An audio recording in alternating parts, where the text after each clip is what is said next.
अस्सलाम वालेकुम बेटा जी। इथों वापस रवाना होने लगे सी। आ एक बूटी नज़र आई तो मैं आख्या चलो इनू एक बार जरा इहदा तारफ करा दियां कि किहड़ी बूटी है। ते आ बूटी है सत्यानासी। यह सत्यानासी है। यह सत्यानासी का पीले रंग का फुल है। ये फुल तो फिर इनू मोटे मोटे इथों डोडे लगणगे जिन्हों जंगली बेंगण आख्या जाता है।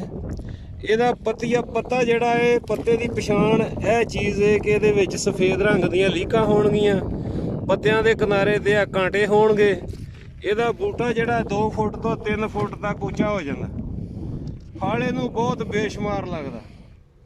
ਇੱਥੇ ਇਸ ਟਾਈਮ ਹੈ ਤੇ ਬੜੀ ਬੇਸ਼ੁਮਾਰ ਉੱਗੀ ਹੋਈ ਹੈ, ਪਰ ਇਹਨੂੰ ਲਿਆਉਣ ਦਾ ਕੋਈ ਫਾਇਦਾ ਨਹੀਂ ਖਾਸ, ਇਸ ਵਾਸਤੇ ਕਿ ਦੂਰ ਦਾ ਸਫ਼ਰ ਹੈ ਤੇ ਹੁਣ ਇਹ ਸਾਡੀ ਇਸ ਵੇਲੇ ਜ਼ਰੂਰਤ ਦਾ ਹਿੱਸਾ ਵੀ ਨਹੀਂ। लेकिन यदि वीडियो जी है ना इस तरह तस्वीर ते तुसी बना सकते जे अच्छे तरीके नाल। कोई बात करनी होवे हुण मैनूं आगाह कर दो, चंद मिनटां दे विच मैं वापस होण वाला इथों। जरा खेती सारी हाँ जी सारी आ रही सारा आ रहा, सारा आ गया। बस ठीक हो।